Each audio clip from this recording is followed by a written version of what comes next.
nosso trabalho aqui é na área de câncer, né? Então, uma das proteínas que nós estudamos é uma proteína chamada P53, que é uma proteína de supressão tumoral. Então, é uma proteína que ela geralmente, ela numa determinada célula, ela expressa numa quantidade bem pequenininha. Mas se essa célula recebe algum tipo de estresse, por exemplo, a célula da pele está recebendo muito sol, então tem um estresse de radiação ultravioleta que modifica o DNA. Então essa célula, né, tem um mecanismo de ativar a produção dessa proteína P53 e fazer com que essa célula que foi, enfim, que teve o seu material genético afetado, fazer com que a célula tente reparar isso. Então ela coloca a célula, por exemplo, no estado, em vez dessa célula ficar se dividindo e propagando o defeito genético, ela vai para um estado que ela fica meio que em stand-by. E aí dá tempo de outras proteínas irem lá e consertar o defeito e fazer um reparo daquele DNA. Muitas vezes essa lesão foi tão grande que não dá para reparar. Então essa mesma proteína também induz a chamada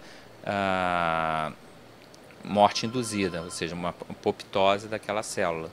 Então é uma proteína extremamente importante, por isso que ela é chamada proteína de supressão tumoral. Ela é uma das proteínas envolvidas na proteção do tumor. E aí o que se verifica, por exemplo, que essa proteína, ela em mais de 50% dos tumores, ela está modificada. Geralmente, cada célula somática tem 2 pares da fita do DNA, né, do gene, né? Então, ela geralmente está com um desses DNAs afetados e essa proteína P53 está com uma mutação e ela perde a sua atividade.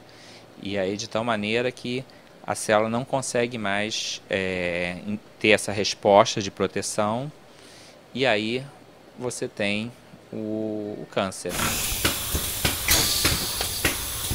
Então, um dos temas que a gente estuda aqui é tentar verificar maneiras de tentar fazer com que essa proteína que sofreu essa mudança, seja através de uma mutação ou teve uma outra modificação, ela recupere a sua atividade. Estudar também como é que ela faz isso, porque se apenas uma foi mutada, a outra está bem. Então, em princípio, a célula poderia ficar produzindo bem muito aquela outra, e na realidade o que a gente vê é que aparentemente apenas uma estando modificada, ela afeta a outra.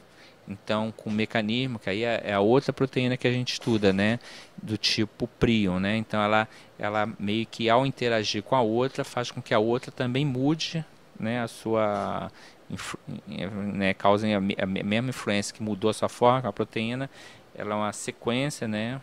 São várias moléculas de aminoácido ligadas, né, mas que geram uma estrutura assim no espaço. Essa estrutura, para ter a sua função, tem que ter aquela estrutura. Se essa estrutura está um pouco modificada, como por exemplo a única mutação faz com que ela modifique, ela vai para ela perde a sua atividade, e a gente até verificou que não só isso, não só ela perde a atividade, como ela começa a agregar dentro da célula. E isso faria com que a proteína nativa também agregasse. E a célula continua produzindo mais e mais e mais, e mais proteína vai ficar agregada.